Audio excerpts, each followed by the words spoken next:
camera, just let me introduce ourselves again. So that this is the beginning session of our 2018 Becoming Buddha Spring Retreat.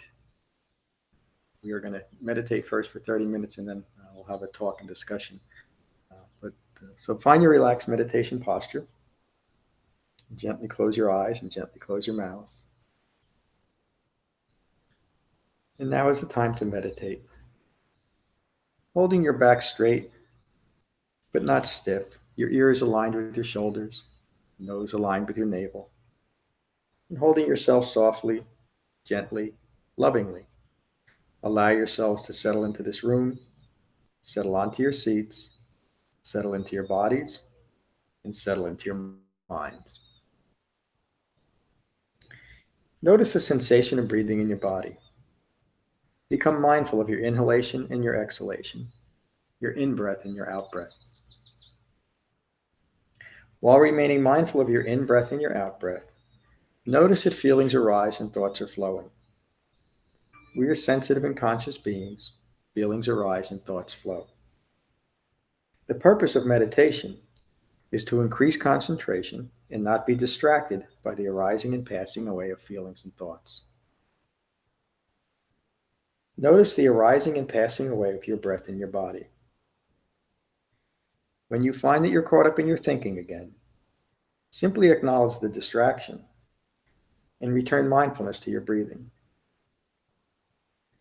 Relaxing your thoughts, remaining mindful of the arising and passing away of your breath in your body. And we'll continue to meditate for 30 minutes with callbacks every 10 minutes.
Gently deepening concentration by remaining mindful of your in breath and your out breath.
Noticing, noticing the arising and passing away of feelings and the arising and passing away of thoughts, while remaining mindful of the arising and passing away of your breath in your body.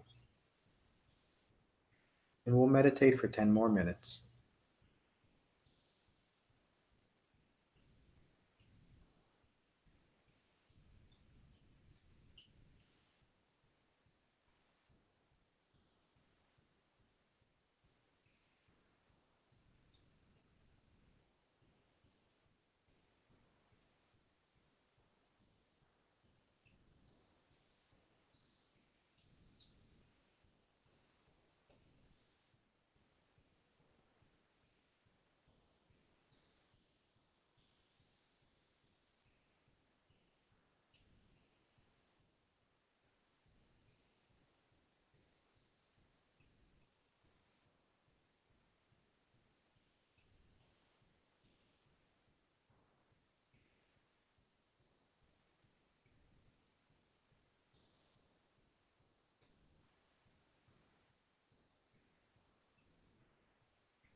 Take a moment to notice the quality of your mind. Be at peace with your mind. And when you're ready, you can gently open your eyes.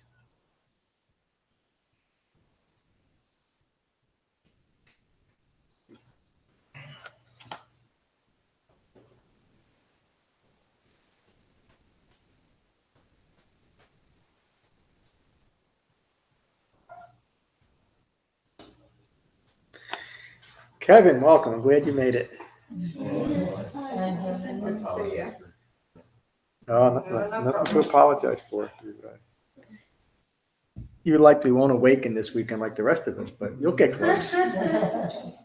I'm glad you're here, Kevin. Wait, there was something.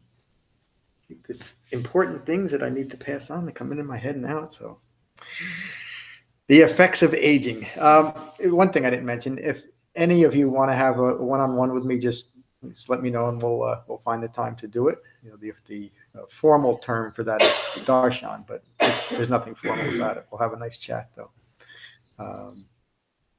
So again, put yourself in that position of the first Sangha. These folks heard of this incredibly brilliant awakened man and came from all over northern India and southern Nepal to hear what he had to say. And we're going to hear those words tonight. We're going to begin with the Buddha's description of his awakening. And then we're going to get into the suttas that describe becoming. I'm not going to read much of the introductions because it's in the book. Did everybody bring your copy of the book, Becoming Buddha? So if you want to read that, and I encourage you to read the introductions, we don't need to go over it. The introduction in the Nagara Sutta places a lot of emphasis on explaining what the bodhisattva or bodhisattva ideal is and the difference between that path and what the Buddha taught. And the real significance of that is that the Buddha always referred to himself prior to his awakening as an unawakened bodhisattva. So what that means, and the Buddha was not putting down what a bodhisattva means. He was just simply pointing out the difference between a human being who is imbued with great compassion, but lacking the wisdom of Four Noble Truths. And that's what the Buddha means when he says, when I was an unawakened bodhisattva. Once he awakened, and the significant thing about the Buddha's life when you look at it, is the Buddha, while he was part of his father's kingdom, was in a position to be of great service to human beings. He had the power, he had the means, the financial wherewithal, but he knew that wasn't an answer. And so he left that life behind and began a life of very strict austerities, thinking that would give him some understanding. That was a common belief during the Buddha's time, and it's still a common belief today. There's still entire practices that are rooted around severe austerities. There's also practices that you might not even notice as a very severe ascetic type practice. But to me, and this is getting to why we don't have silent retreats, to me, a denial of any one of our senses is a severe and ascetic practice. And there's no way to understand the Dhamma unless we're fully engaged within the Dhamma. So we don't do that. We have an opportunity now, just like the Buddha Sangha, to be mindful of the Eightfold Path and let that Eightfold Path guide our thoughts, words, and deeds on this retreat. So in the Nagara Sutta, the Buddha was at Savatthi at Jita's Grove. And I'll ask not Evelyn Wood to remind me if I'm speaking to. Does anybody know who Evelyn Wood is? I'm probably the only person in this room that does. Yeah. Evelyn Wood I think it was a man actually that was behind it all, but he made millions of teaching speed reading. Yeah. And unfortunately, I studied that when I was starting, and that conditioning has not worn off yet. So. Lorna will remind me. The Buddha was at Savatthi at Jita's Grove, Anathapindika's monastery. There he addressed those gathered. Friends, before my awakening, when I was only an unawakened bodhisattva, I came to the realization of the difficulties of the world. The world is born, it ages, it dies. It falls away and returns. But there is no understanding of the ending of stress and of suffering and the suffering of aging and death. There's no understanding. The Buddha is now describing his awakening, and he's putting in the context, what's important to understand. We have lives. And if you want to believe in endless lifetimes, we have endless lives. We arise and we pass away, just like the world arises and passes away. And in all of those lives, in all of those cycles of the world arising and passing away, we never address the key issue of stress. Worlds arise and pass away without gaining any understanding of what the Buddha awakened to. And then he says, describing his awakening, the thought process he was going to, when will the world understand the cessation of stress and suffering from aging and death? Now he's talking about physical aging and death, but he's also talking about the constant reinforcement of ignorance in our own mind. So the true meaning, and by the way, next week I'll be talking about emptiness because I think it fits. The true meaning of how the Buddha used the term emptiness was to empty ourselves of clinging and empty ourselves of ignorance.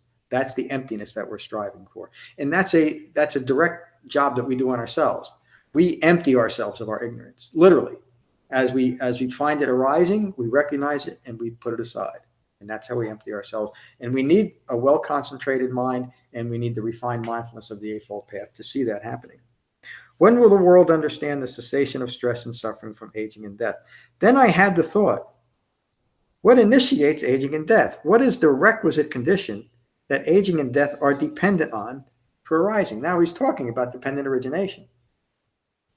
From my appropriate mindfulness, such an important line, appropriate mindfulness. The Buddha is not talking about just being mindful.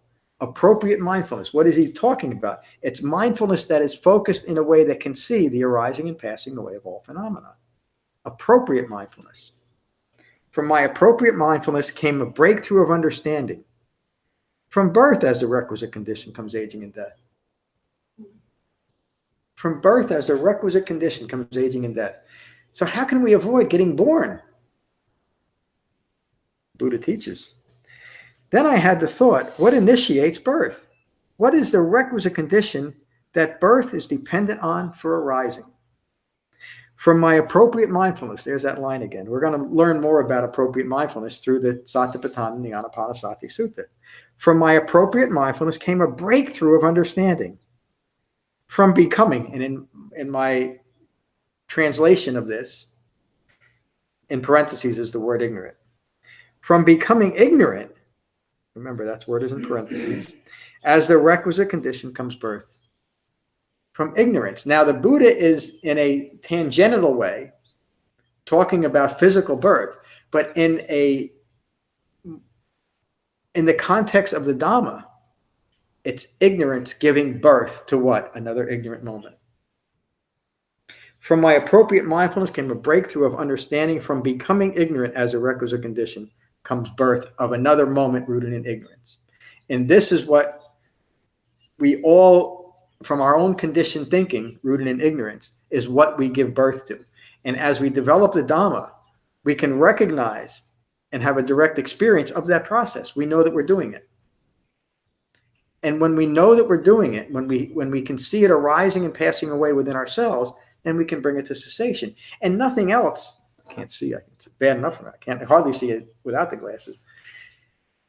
From that single understanding of our own contributions to stress because of our minds rooted in ignorance of four simple but noble truths, we create all the suffering in our lives. And if you want to believe in one life to the next life to the next life, that's what we're giving birth to in each moment.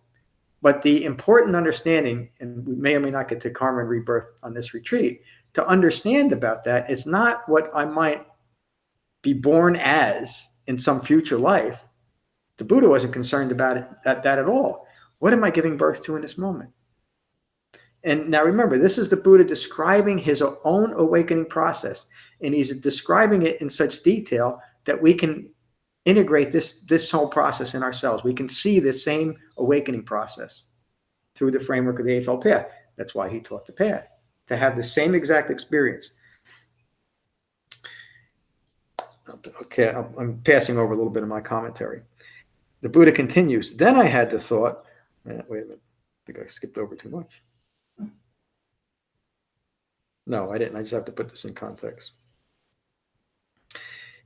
In the 12 links of dependent origination, there's a reference to Namarupa, or name and form. I think it's the third or fourth link. Namarupa is the Pali word. Name and form is what it means. And it simply means that I have now identified myself with this form. I've given this form a name. This is John. And once I've done that, once I've established in my mind that this is myself, and it's a permanent and fixed self, then I'm compelled to continually defend and maintain this self. And it's that initial wrong view, name and form, this is me, that continues that whole process rooted in ignorance. Then I had the thought, what initiates name and form? Another word for name and form is self-referential views. What initiates name and form?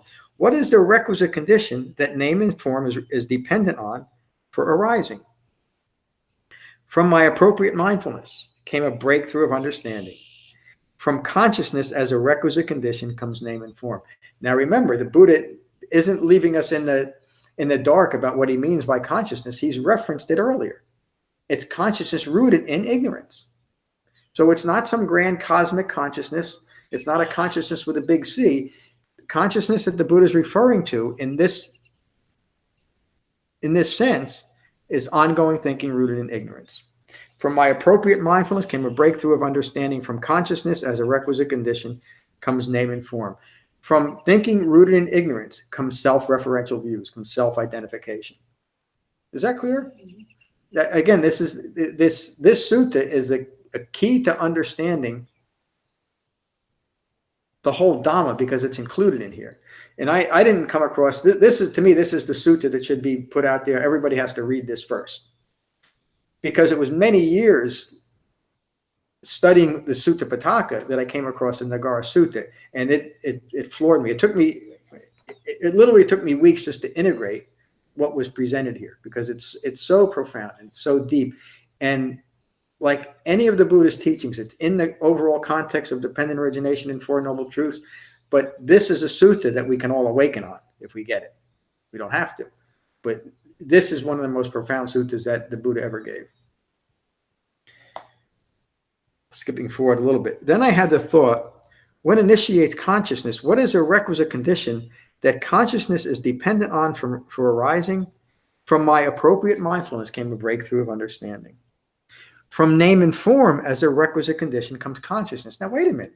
Didn't he just say consciousness begins getting name and form? And now he's saying, wait a minute, it's name and form that starts consciousness, that initiates consciousness. Sounds pretty confusing from an awakened human being, isn't it? What he's describing is the feedback loop that we all get caught up in. Once we start identifying ourselves as this is me, and our mind is now rooted in ignorance of Four Noble Truths, every thought that we have is a self-referential thought. In other words, every thought that we put out there is bouncing back as a reference to ourselves. I like this, I don't like that. I want this, I need this. I don't want this, I don't want it. It all initiates in this feedback loop of consciousness reflecting on what I think I am. And remember, what I think I am is rooted in ignorance. I don't know what I am. That's the Buddha's meaning when he used the term anatta. Again, one of the most misunderstood terms. The Buddha used a common word during his time that was used to say there's no such thing as a self, but he used it only as a convenience to point out the wrong thinking in that word. The Buddha used the term anatta to say what you think of yourself does not constitute a self. Those views do not constitute a self. They're not a self. They're anatta. That's what the Buddha is describing here.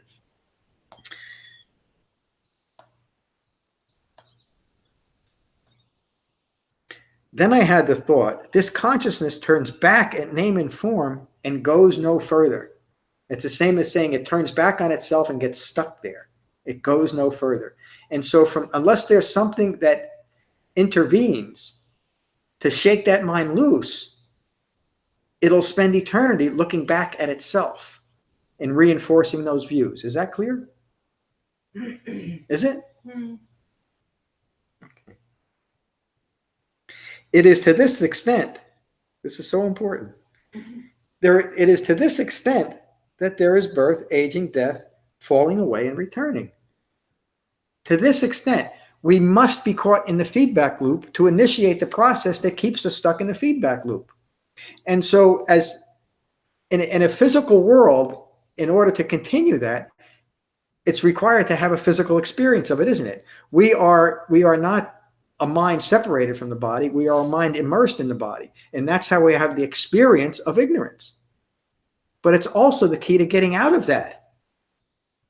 Because it's not by escaping our body and our mind that we free ourselves. It's by understanding that this body and this mind is united in the process of becoming constantly.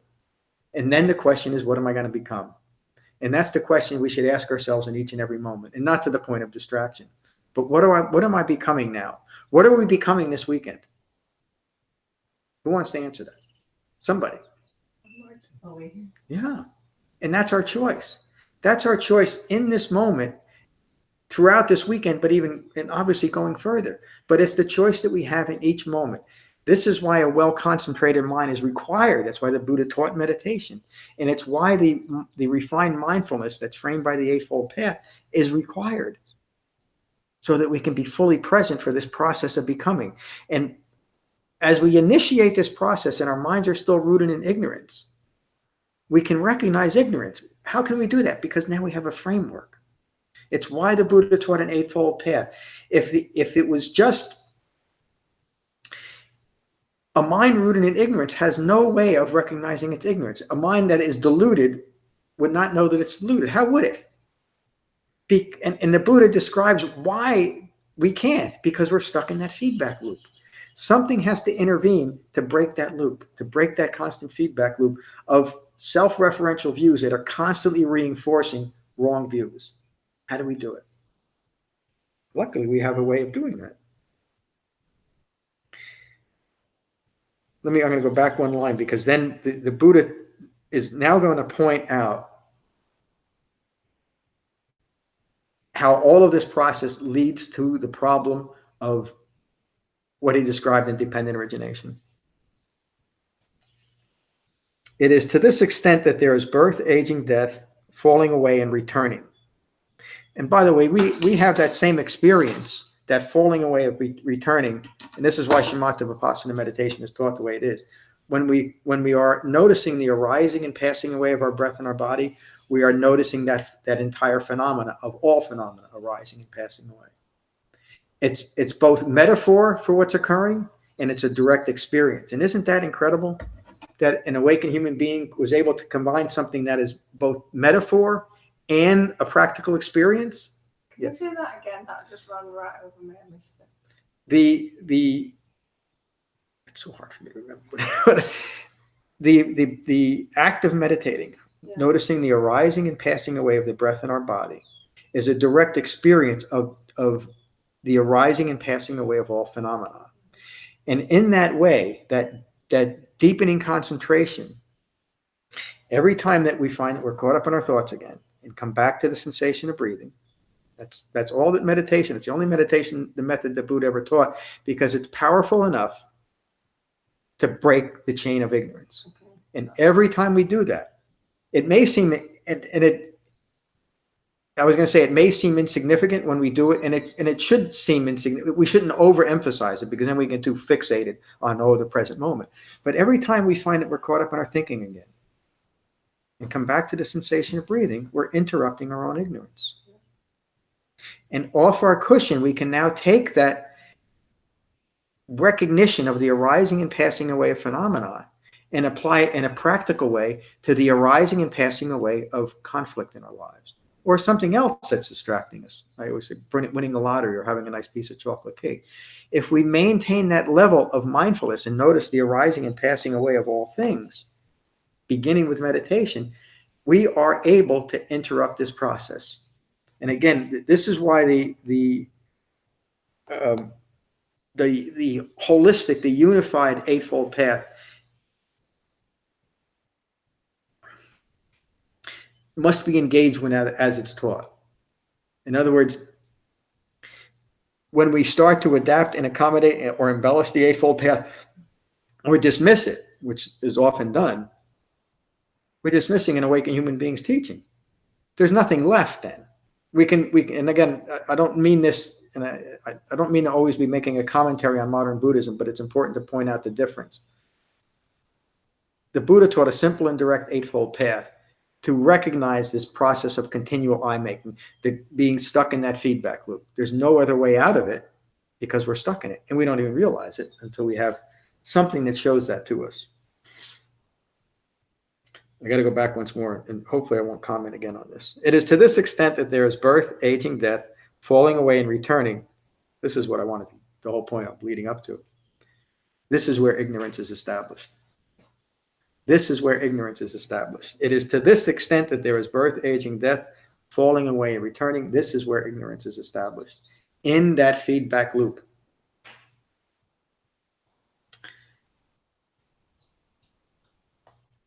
Name and form, meaning self-referential views, is a requisite condition that brings consciousness, and consciousness is a requisite condition that brings name and form. This is where ignorance is established. Name and form is the requisite condition. Self-referential views is the requisite condition that brings consciousness, and consciousness is a requisite condition that brings name and form. Another way of saying that is thinking rooted in ignorance is the requisite condition that brings name and form. Self-referential views feeds on wrong views, and wrong views is supported by self-referential views. Then I had the thought, the sixth sense base, meaning the five physical senses in that ongoing thinking, consciousness rooted in ignorance, is dependent on the condition of name and form, dependent on self-referential views. This is the origination of the entire mass of suffering. Has everybody followed me to this point? It's not all that complicated, is it? And we can see this process in ourselves. And we can also see it, and we had an interesting conversation. When you start understanding it, sometimes it's easier to see this ignorance in its grossest forms in other people. But as we develop a more subtle understanding of ourselves, we see it in ourselves constantly. We see the arising and the passing away of ignorance. Yes. So is he saying that before we got the consciousness and we were little babies and we touched something or tasted something, before we had the reference of ourselves, we were just experiencing it without any referential views? If you go back far enough in our lives. No, you can't go back far enough. In the fact that the Buddha gives many teachings on that. There's no beginning to this. Okay. There's no beginning to this. It seems reasonable that I'm a little baby and I haven't been influenced by it yet. Right. And okay, we'll go back there. But there's no point that you can say, aha, ignorance began. The only thing we can know is the cessation of it. And this is why going back into past lives isn't. Actually, going back into past life is useful here because that is the beginning. Well, but to recognize that this is a continual process, and we need to extricate ourselves from it. Driven by the ignorance from the previous lifetime, you fall directly into the ignorance of your current lifetime. Yes, and the Buddha did not put much emphasis on that. What he was concerned about is the ignorance that we have. It doesn't matter where ignorance. This is the best way to say it. It doesn't matter where ignorance began. I'm ignorant, and I'm suffering because of it. Because if you think about trying to figure out the beginning is the same as trying to put blame on why I feel bad. That person did this to me, so I feel this way. It's the same thing. It's the same thing as what Vacchagotta was doing. It's still trying to find a self-reference to phenomena that's just arising and passing away. And by the way, ignorance is part of those phenomena that arises and passes away continually. It is the ongoing stress that we're just realizing how debilitating stress is to our health. That is the underlying stress. It's the continual maintenance of ignorance that literally destroys ourselves. It takes some people a little bit longer than others, but we now know that the underlying cause of many medical conditions is stress, and we don't even realize it. Why? Because we're ignorant of it. It's an aspect of ignorance to create these very powerful.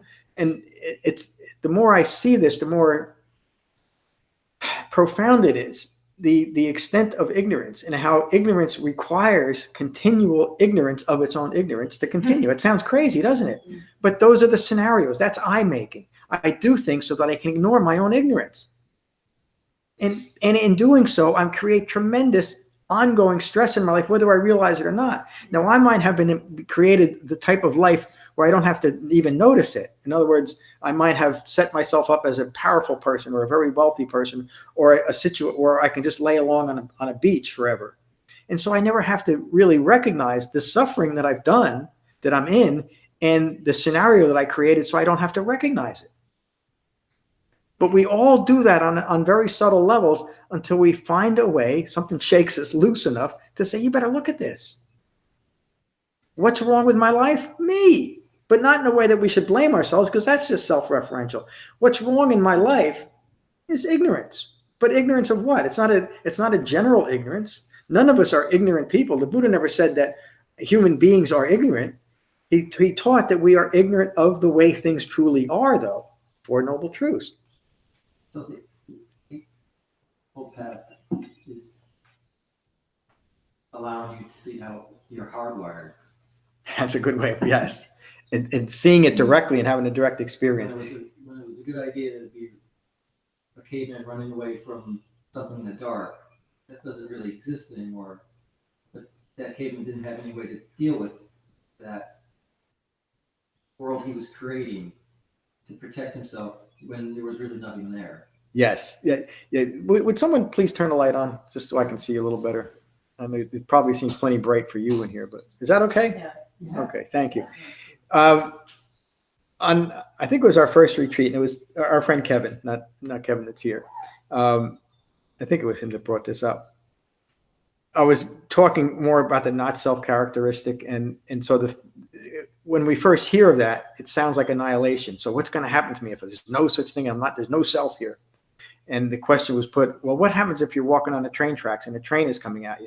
And the implication in the question was, well, there's no such thing as a self, and I shouldn't be concerned about me, that you just let the train hit you. That's foolish. And in fact, if that happened, there's no opportunity for awakening, is there? You're gone. So the answer, when you're standing on the train tracks and the train is coming at you, take 2 steps to the right. Makes sense, doesn't it? Instead of standing there saying, I believe in the Dhamma. What good did it do you? That's annihilation, isn't it? Those kind of thoughts. So there's a reasonable fear that we should all have. That's part of preserving ourselves so that we can awaken. When the train's coming at you, get out of the way. But sometimes, and we don't know when a train's coming at you, look at poor Bahia. The cow got him right after he awakened, but luckily he awakened. We don't know. There's a usefulness to understanding our environment. But as the Buddha teaches, fear is stress. And a mind that is rooted in ignorance is in constant fear. We don't recognize it, but another word for that constant fear is stress, because I need to maintain myself. And I'm afraid that I won't be able to. Or I'm afraid that I won't have the things that I need to maintain myself. And again, that's that underlying stress that gnaws at all of us. But it's also, we have here this weekend and in these teachings, a way to recognize it and simply let it go. Simply abandon it. Let me finish this. We may not get to the other suttas tonight. But, Well, you just skipped to the next thing, which is that the sixth sense base. yes, that's what it is. That's where it starts. Yes. Then I had the thought, the sixth sense base is dependent on the condition of name and form, dependent on self-referential views. This is the origination of the entire mass of suffering. So what's the Buddha pointing out? It's through this ongoing consciousness rooted in ignorance that we're now interpreting things coming through our physical senses. We're physical beings. And if that interpretation is rooted in ignorance, the resulting perceptions and assumptions that are made from that, fabrications, are themselves rooted in ignorance. They can only reflect ignorance. They can only reinforce ignorance. And we're using our physical senses, including that consciousness, to continually reinforce name and form and consciousness. We're stuck in the feedback loop, and it is through these senses that we continue to reinforce it. But our senses are not the enemy. They're simply the vehicle that ignorance is using to continue its own ignorance. So it's at that point of contact that it's so important to. That's why I say in each moment it's an opportunity to become awakened if we're able to practice restraint through concentration. I'm sorry, Matt. No, that's in that way. These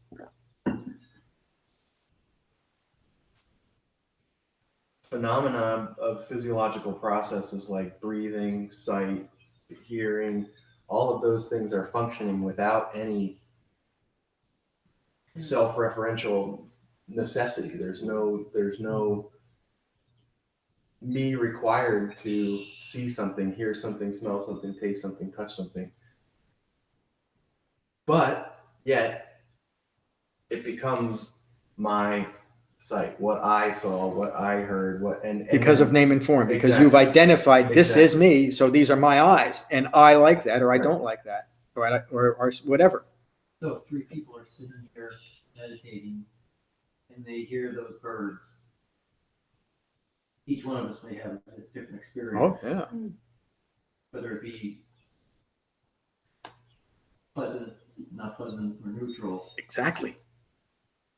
And you do start noticing that more and more as you develop your mindfulness. Yes, but 3 people could have that, but one person could have that same experience of pleasant, unpleasant, and neutral, and almost simultaneously. And not cling to this is my, I need this pleasant sound. Well, you could. At one moment the bird is pleasant, but then you're getting a little distracted. That damn bird, why doesn't it shut up? In the same body, in the same mind, in the same experience. And we've all had that experience. At times we like something or someone, and other times nothing's really changed, but we can't stand that person or that situation or the bird. And why is that? It's because our minds are jumping from sensory input to sensory input. And because they're interpreted by ignorance within an impermanent environment, there's nothing stable. So we can't even count on a beautiful bird song being a beautiful bird song the next moment. Why? It's not because the bird changed. It's because our perception of the moment changed. And again, in that moment, if we've had enough of meditation, then that bird singing is not going to be an aid to our meditation. It's going to be the reason why we can't meditate. You see? So think of the ramifications of that. There's no safety then anywhere, is there? Except in understanding. And it's in understanding the ever-changing nature of the bird call that we're able to understand the ever-changing nature of everything, including the ever-changing nature of our minds. And then when we can truly be present, an awakened human being's mind is not fixed at any point. It's a completely malleable mind that sees things from appropriate right view, from my appropriate mindfulness. The thought came to me. What's occurring right now, Laura and I had a little talk about this before too. Awakening doesn't mean that we have no feeling. It means we have intense feelings moment by moment that are not distracting and are entirely appropriate for what's occurring. Yeah, isn't it? It's amazing, but it's the secret. It's not the secret to life. It is life. We can't have life unless we're present for it, can we? If not, we're living a dream in our own minds, which is really what we're doing. And that's another word for stress. It's another word for not living in truth, for noble truth, but living in a deluded state of mind. The 3 defilements of greed, aversion, and deluded thinking. You could put those all together into deluded thinking, but that's what we're describing here. But we're also describing a process of recognizing it and abandoning it, and developing a mind that is at peace no matter what birds are singing and what aren't singing or whatever's occurring. And it's a mind that is non-discriminating from a self-referential point of view, which is why everything is okay, because I don't need it to be any different anymore. I'm no longer identified as something that has to rule my world. I'm simply in a process of becoming. And I'm at peace with what's becoming because there's no me in it. Isn't that remarkable? And isn't it remarkable that a human being was able to figure this out on his own? I mean, I sure couldn't do it. But then he took the time. The last 45 years, an awakened human being could have just said, man, I got it. I'm good to go. But he had that compassion. Remember, he was an unawakened bodhisattva before he got this. He wanted to help people, but he never saw himself as a savior. And he knew that this was not a salvific thing that he was teaching. He knew the work that individuals had to put into it. But he spent the last 45 years of his life teaching anyone that would listen. And to me, the most remarkable thing, you heard me say this over and over again, is those teachings are still present today. And his words, you've just heard them, and you're going to continue to hear them. Was there a question? Yeah, Yes, I have a Jenna. question. So I can't remember how he says it, but in the very beginning when he's asking the question about aging and death and suffering, and how the Dhamma is, I don't want to call it an escape from aging, but it's something release from aging. Yep, release is the word. Release from. So if there's no me in the past and there's no me in the future, that's how you escape. Yeah, and if you really understand There's that, no continuation to call aging and no future to be considering death in. So that's just not. Never born, never died. Yeah, yeah, just that's the death. That's what yeah. when the Buddha talks about the deathless state, that's what he's talking about. He's not talking about Yeah, living yeah. forever. Yeah. I get it now. That is, well, you get it. You're good to go. Thank you. This is what I mean about a well-focused Sangha, because you said it in a way that everybody else could understand it. Well, yeah. No, seriously, this is how this works. This is the deathless state. The deathless state means I don't give a damn about death anymore because I'm here. And I'm not there yet. And I'm not, yes. I mean, I'm getting closer, but I'm not there yet. And even the more profound understanding is that transition from a physical life to whatever is of no concern. It doesn't, it's not something going to the 4 teachings that we just went through at Cross River Meditation Center. It doesn't matter because I'm alive. And when I'm dead, I'm dead. And on a more just day-to-day thing, just can exist at that present moment much easier. At the highest level possible for human beings. Really, that's what the Buddha's teaching. And I just feel like ignorance is this little circle of feedback, and then there's all this other space that is just being ignored. Yeah, that's it. We are literally ignoring our own That we're life not through seeing, ignorance. Yeah. And it is just there. It's not just a little bit. There's nothing there. Ignorance is I'll make the point that I made a little earlier because maybe it'll make a little more sense now. Ignorance takes constant, vigilant attention to maintain, because impermanence says that if we would let go of ignorance, it's gone, and it ain't coming back. Listen to my English. It's not coming back unless the conditions are there to support it. And where are the conditions? They're in my own mind. They're not out there. They're not a part of the world. No matter how, this is something that comes up often, that if the Buddha was alive today, he'd teach something different because the world is so different. The world isn't different at all. The possibility for destruction is much more immediate.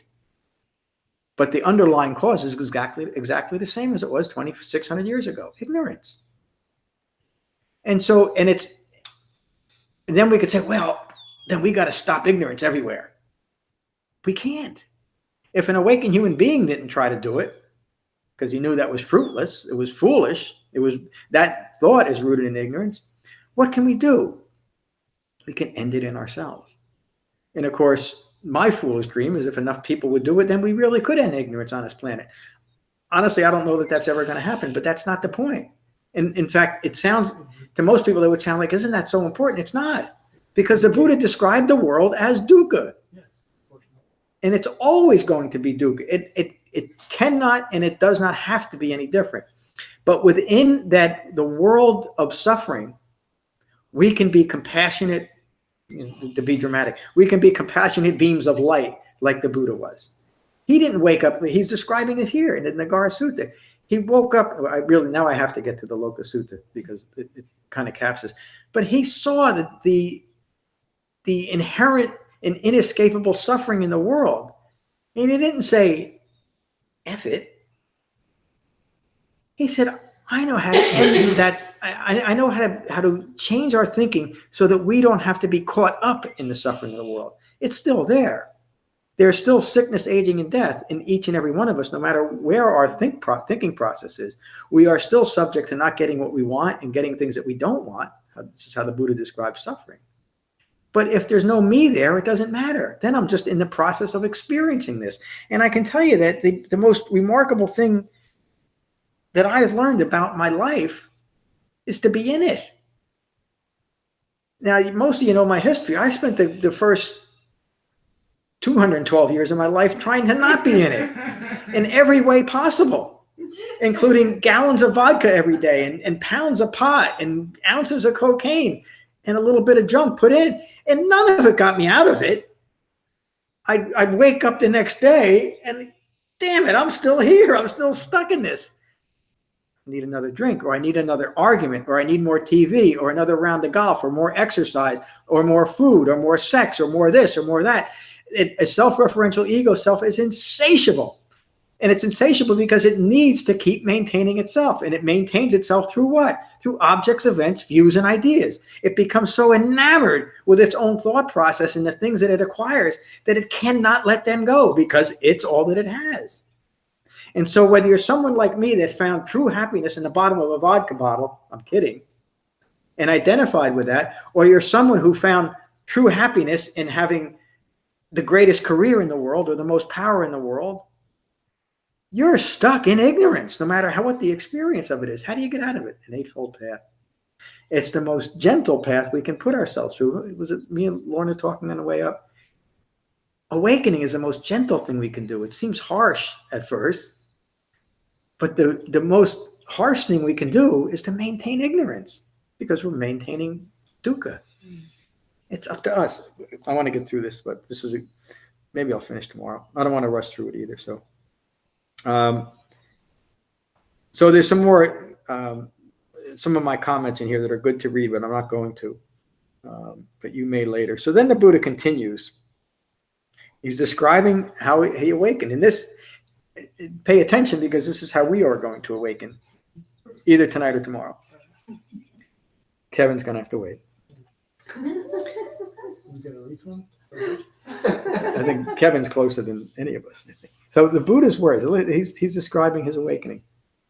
Vision arose, understanding arose, knowledge arose. These are things that we want to acquire. And you use the word escape. It's okay to say escaping suffering, because that's what we're doing.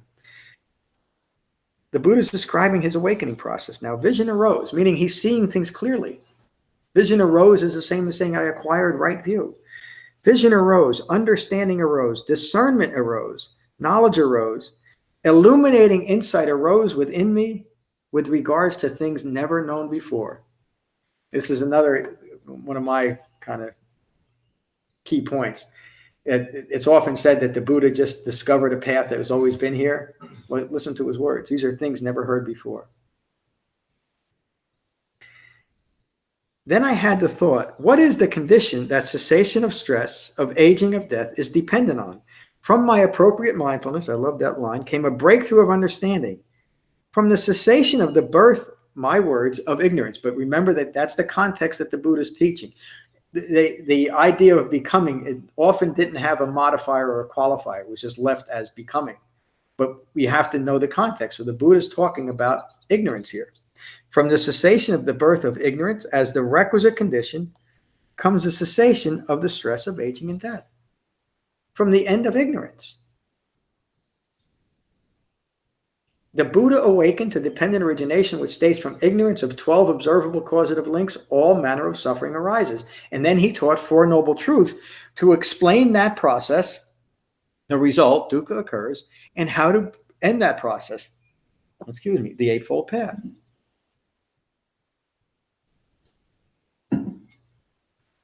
From my appropriate mindfulness came a breakthrough of understanding. From the cessation of consciousness, thinking rooted in ignorance as a requisite condition, comes the cessation of name and form.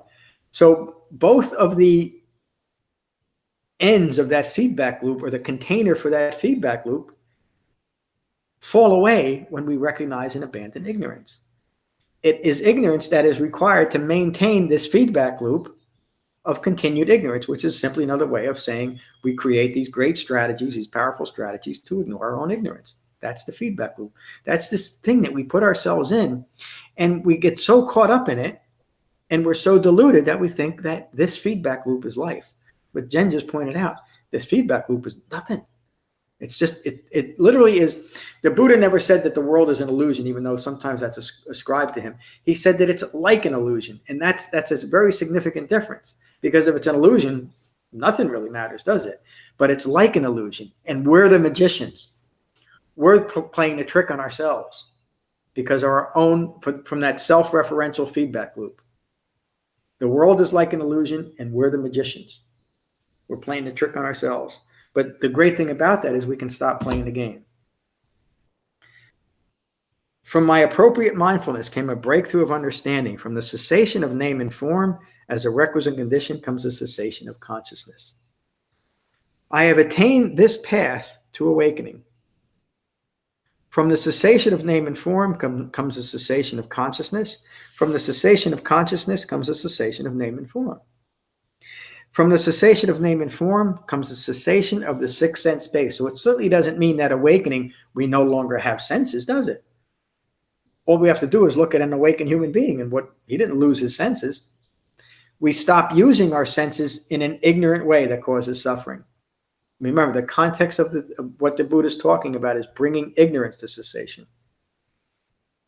From the cessation of the sixth sense base comes the cessation of contact. And again, it doesn't mean that we lose the ability to feel or have contact with the outside world. We simply stop using that contact to reinforce ignorance. From the cessation of contact comes the cessation of feeling. It doesn't mean that we stop feeling, but remember, we'll get into this more in the suttas tomorrow. We use feelings to reinforce name and form, don't we? But from the cessation of ignorance, we stop using feeling, I'm feeling this way and you're to blame for it, to continue to reinforce these ignorant views. Comes the cessation of feeling giving rise to further ignorant views. And that's the context that we must remember.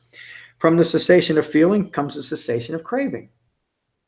When I no longer need to feel any different than what's occurring, then I won't crave for anything, will I?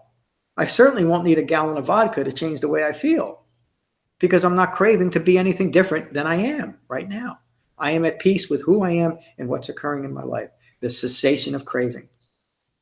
And at its most deep and profound, it's not craving for a bottle of vodka or a piece of chocolate cake. It's craving for more self-referential views. That's the ultimate thing that we're letting go of. Because that really is, and you could refine that all the way down to being enamored with our thoughts, because that's really what drives all of this. We so love the thoughts that we've used to create our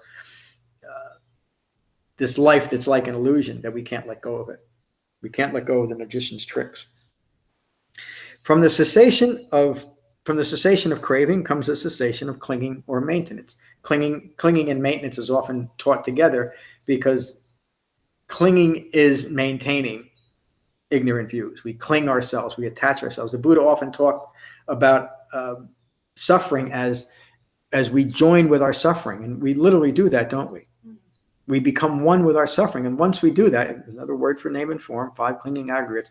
Once we do that, we are stuck in a feedback loop. There's no way to get out of it unless we have a way of recognizing what we're in. From the cessation of clinging and maintenance comes the cessation of becoming. Remember, from the cessation of clinging and maintaining comes the cessation of becoming further ignorant. From the cessation of becoming further ignorant comes the cessation of the birth, meaning if we can talk about it in physical terms, but what is most important comes the cessation of the birth of ignorance. We've now taken this process back to its original causation, even though it's not recognizable, and it's unimportant where it began, because now we brought it to cessation. And it doesn't matter if we've been stuck in ignorance for 62 years and 9 months or 62 million years, 62 eons. What's the word that's often used? Starts with a K. It doesn't matter. Nah, there's a word that means a lot of eons, but I can't think of it right now. Kalpas. Endless kalpas, which kalpas is, it's described like, I can't, it's too mind bending for even me. My mind is pretty bent, but it doesn't matter how long we've been wandering in samsara. Samsara is another word for wandering around in ignorance. Because now I'm awakened. There's no past. It's almost like, but not entirely like, it never occurred. But it never occurred. It's not a part of me anymore. Nobody in this world can escape life without feeling trauma. Some of it is much worse than others. But simply having a human life, the 5 clinging aggregates, is traumatic. And it conditions us. But we can leave that all behind with one thought. What's the thought? I'm not going to answer that. What's the thought?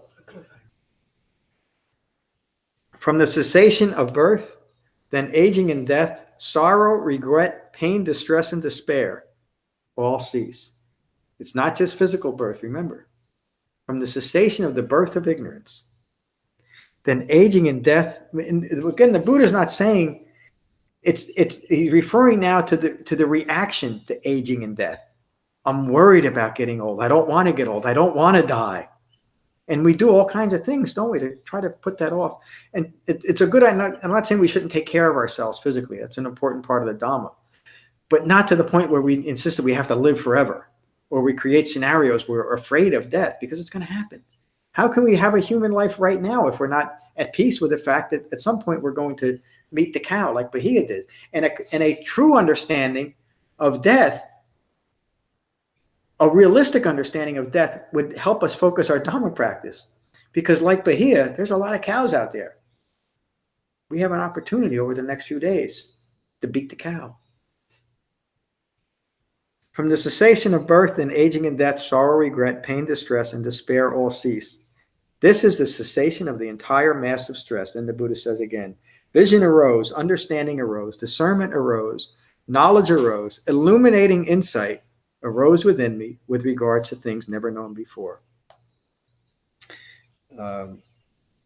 In this way, I saw a timeless path, and this is where people get confused with a pre-existing eightfold path. The Buddha is simply referring to a timeless path, not going into the past, but a timeless path that is applicable throughout time. In other words, it was good a zillion years ago, and it's also good in 2018. It's a timeless path. Because the world hasn't changed. Because the dukkha occurs. That's the problem. That's the description of the world. And so in the Dhamma, we talk about literally leaving the world behind, just like we're doing on retreat. That's why I started the retreat that way. We are creating a situation that allows us to experience what it's like to leave the world behind and yet be fully immersed in the world. When the Buddha awakened, he touched the ground and he said, I have left the world behind. For me, there will be no further rebirths. What he was saying, most importantly, was there's nothing left inside of this awakened human being to give birth to another moment rooted in ignorance. For me, there'll be no more further rebirth. But he's also saying that he ain't coming back anymore. He's done. Another way that he says it is he's put down the burden. He often referred to the burden of wrong views as just that. It's a burden that we carry around with us. We can put down the burden. There's a book that's related more to recovery from alcoholism and drug addiction. The book is called Put Down the Rock. Some of you might have read it. That's what Buddha's referring to. We carry this rock on our back, this burden of wrong views. And it literally sucks the life out of us. And many of us, we know young people today that seem like they're exhausted already because of the burden they're carrying around. We all do it, but we don't have to. And we have a way of putting down the burden, of dropping the rock. It's through an eightfold path that any human being can engage with. And certainly we are. In this way, I saw a timeless path to be traveled by rightly self-awakened one. We do it ourselves. And what is this timeless path traveled by rightly self-awakened one? What is it? Just this noble eightfold path: right view, right intention, right speech, right action, right livelihood, right effort, right mindfulness, and right meditation. Can you all do that? Can you engage with right view and right intention, right speech, action, livelihood, right effort? Not constantly though, but I can do it. If you can do it, Yeah. one thing that we as human beings, if we can do something once, we can do it over and over and over again. We never lose the capability of doing something. And the Buddha taught a path for human beings to develop. Human beings with all their ignorance and all their insistence on continued ignorance could develop this path. How do we know? Because he did it, and he taught so many others. But in this room, each and every one of us has had the experience of the practical benefits of this path. There's nothing magical or mystical about it, except to me, it's the most miraculous thing ever taught. But it's practically miraculous, isn't it? Because it works. It gets us out of it. This is the timeless path traveled by rightly self-awakened one. I followed this path. Buddha's saying, I followed this path that I'm teaching you. Following it, I came to direct knowledge of the stress of aging and death. Following it, I came to direct knowledge of the origination of the stress of aging and death. Following it, I came to direct knowledge of the cessation. He's referring to the noble truth here too. Do you see it? Mm-hmm. This is referring to the third noble truth. Cessation of dukkha is possible. Following it, I came to direct knowledge of the cessation of stress of aging and death. Following it, I came to direct knowledge of the path leading to the cessation of stress. Following it, I came to direct knowledge of birth, of becoming, of clinging, of craving, of feeling, of contact, of the sixth sense base, of name and form, and of consciousness. By saying that, he's saying this is what you will understand too. You will come to this knowledge, to this understanding. Following it, I came to direct knowledge of the origination of consciousness. The direct knowledge of the origination of my thinking rooted in ignorance. This is what he's teaching. This is what we're developing. We get to have the direct experience of where it began in our own mind, not at a physical point in time. And this is why it's so important to have a mind united with a body, because a mind that's not united with its body has no reference point. And so then we see what a mind united with its body in the continual process of becoming awakened is. It's simply a reference point to what's occurring. And it's an ever-changing reference point if we are well concentrated enough. If we are well concentrated enough, then we can unify and keep our minds unified in our body where our life is occurring. A mind that is not unified in its body is stuck in the past or stuck in tomorrow. Or it might be just a minute ago or a minute in the future. But a mind that is not united in its body is never present, and it can't be present. By definition, obviously, it can't be present. So the Buddha's whole teaching could be said to be that, a way of uniting the mind and the body without any self-referential views. What an incredible thing. To be here and not care from an acquisitory way what I'm getting out of it. I'm at peace with what's occurring. In that way, life is its own reward, and life is the only reward. And think about that. What have we been given? We've been given, despite dukkha, we've been given a human life, however it came from. We have it. Whether we've been giving it or we acquired it or we just find ourselves in it. But the most important thing is, what are we going to do with it? Well, what's most important to have once we have this thing, once we find ourselves in this physical life? Wake up. It's the only thing that's of true, real value. Now, of course, along the way, we all have responsibilities. We have families to take care of, and et cetera, et cetera, et cetera. And that doesn't mean that unless we're inclined to do that, that we should walk away from our responsibilities. But we can bring this understanding into our mundane lives and live like Anathapindika lived, or King Ashoka, fully awakened beings, but fully engaged with the world. And in Anathapindika's way, in commerce, he continued to keep his business going. King Ashoka awakened, and he continued to rule India during that period of time, about 350 years after the Buddha's death. I'm getting a little bit off the point here. Following, I came to direct knowledge of the origination of consciousness. Following, I came to direct knowledge of the cessation of consciousness. Now, of course, he's not talking about not thinking anymore, consciousness rooted in ignorance. Following it, I came to direct knowledge of the Eightfold Path, leading to the cessation of consciousness, leading to the cessation of thinking rooted in ignorance. That's why the Buddha taught an Eightfold Path. Following it, I came to direct knowledge of fabrications. Fabrications are assumptions we make rooted in ignorance. Following it, I came to direct knowledge of the origination of fabrications, of assumptions. Following it, I came to direct knowledge of the cessation of fabrications. Following this path, I came to direct knowledge of the path leading to the cessation of all fabrications. Imagine not having any fabrications in your mind. No, you don't have any assumptions left about who you are in relation to the world. That's a liberated mind. That's a mind that's truly free. And it's a mind that is truly free with its own body, without a self-reference of the body. Do you see?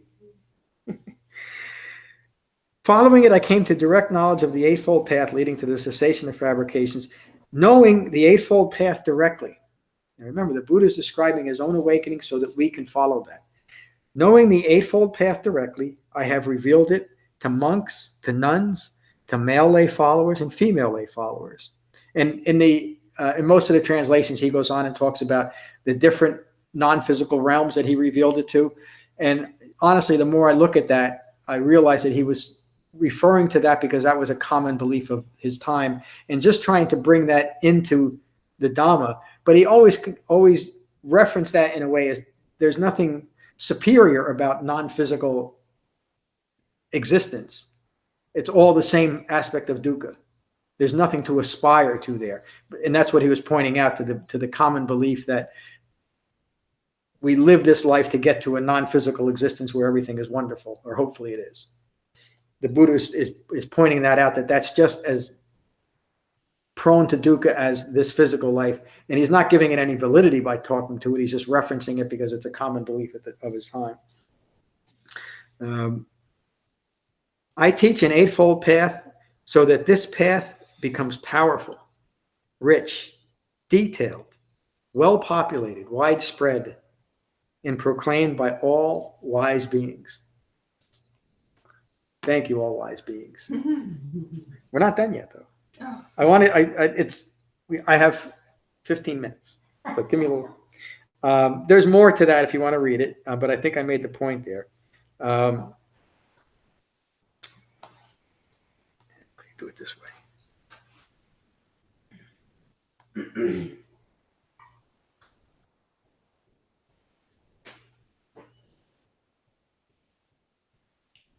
This is from the Loka Sutta.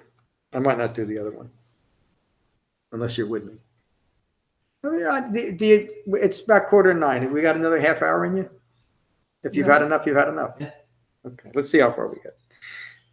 But this is you see, obviously it's a continuation of that. This was probably taught much later, but the newly awakened Siddhartha, now a Buddha, was enjoying the peace of release. Established in concentration, he observed the world around him. And notice how he could be describing 2018. He noticed human beings aflame with the fires born of the defilements of passion, aversion, and deluded thinking, or deluded consciousness. Realizing the significance of what he was seeing, he thought, the world is aflame. Rooted in ignorance, the world is afflicted by sensory contact and perceives suffering as self. We've joined with our suffering. Rooted in ignorance, it misunderstands self and becomes anything other than self. I'll explain that later if it needs. I think the sutta will explain that. Becoming anything other than self. becoming anything other than self, the world clings to becoming.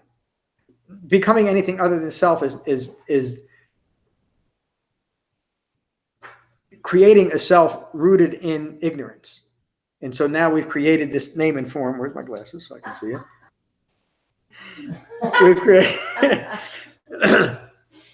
We've created something that is other than a self that is in a constant process of becoming, aren't we? We've created something that is other than self, a fixed self, a self that is now rooted in self-referential view. That's what he's referring to. Becoming anything other than self, the world clings to becoming, right? We are now clinging to or insisting on maintaining ignorance, becoming further ignorance. The only way we can maintain that wrong view.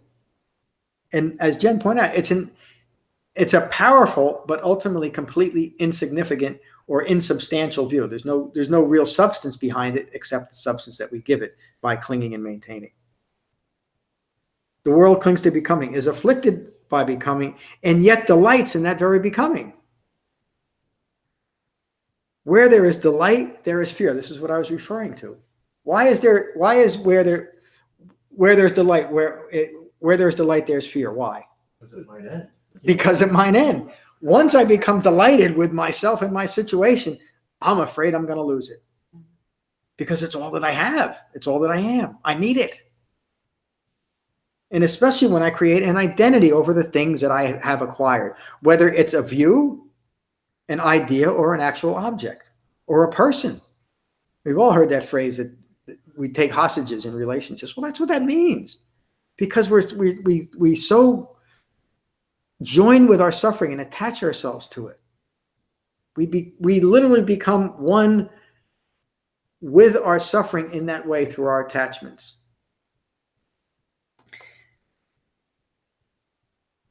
Where there is delight, there is fear. Where there is fear, there is stress. Dukkha occurs. Delight is, in this sense, it's ongoing I-making. And anything we do from that point that we are delighted in, fear follows. And from that fear follows stress. It's inescapable. And this is a process that's almost, you can almost say that it's outside of time. In other words, it's not progressive. Delight, fear, stress. It's all happening right now. From that initial point of I-making.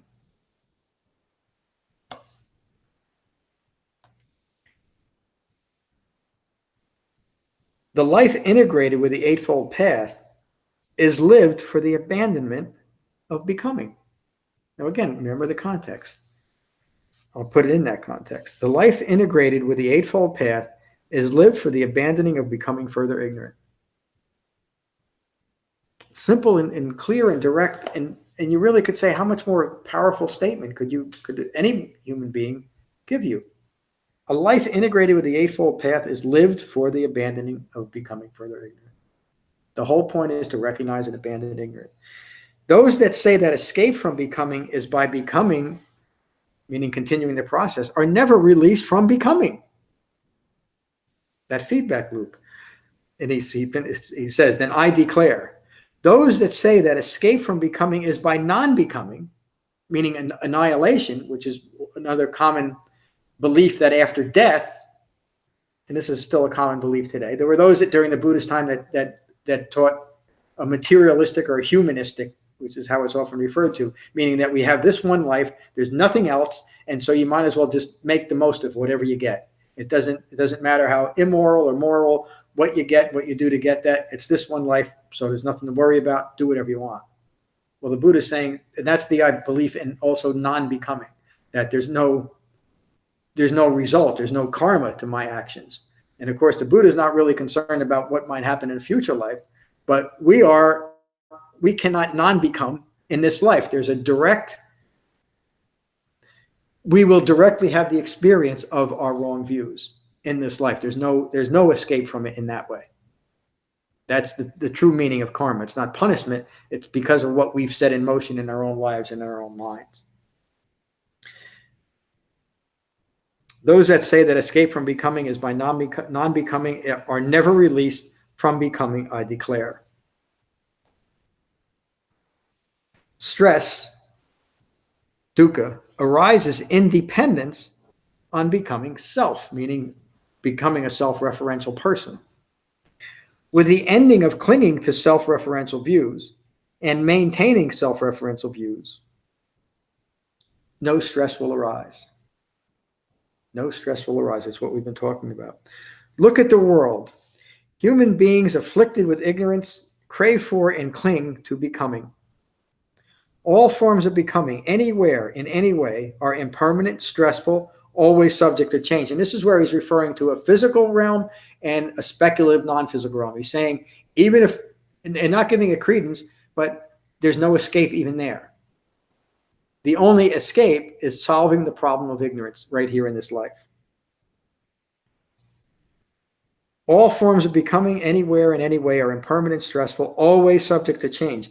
Knowing this, the arising and passing away from right view, craving for becoming and non-becoming is abandoned. From understanding the process of all things arising and passing away that we initially experience in meditation, the arising and passing away of our breath, and we're going to get more into this tomorrow when we get into the Paticca Samuppada Sutta, which is how the Buddha taught, the Satipatthana Sutta. The instruction on noticing first. The first thing the Buddha taught about meditation, the anchor or the cornerstone of his teaching, is notice the breath in your body. Immediately pointing us to the importance of recognizing the phenomenon, the phenomenon of all things arising and passing away. And it's experienced in meditation, and then it's through the Eightfold Path that we're able to hold that refined mindfulness to see it in all things that are arising and passing away. From the abandonment of craving for becoming and non-becoming comes unbinding. We are no longer joined with our stress anymore. We're no longer joined with suffering. We're no longer joined to ignorant views. That's what the Buddha means by unbinding. When he talks about an awakened human being, he describes that human being as released or unbound from clinging to wrong views. And he would also describe awakened profound right view as having a profound and penetrative understanding of dukkha. We understand the Four Noble Truths. That's the ultimate establishment of right view. For those unbound from lack of clinging and maintaining, there is no further becoming further ignorant. They have conquered ignorance. They've completed the task and have gone beyond becoming a self-rooted in ignorance. That's the end of the sutta. And that's enough on, I think that sutta really puts those three suttas in the right context. We understand what becoming is. We understand what we have the choice about. And we know that the cows are out there. It's in this moment that we can awaken. But we have to be in this moment. We can't be in any other moment.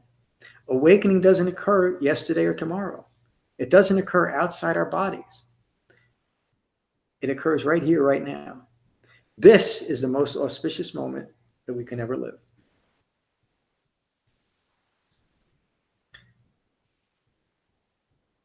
Any questions or comments? Yeah, maybe that's enough, huh? That's a good start. Okay, so again, if you have any logistical concerns or any concerns at all, please let me know.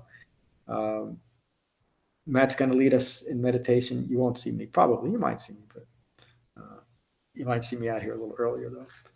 At 7 o'clock tomorrow.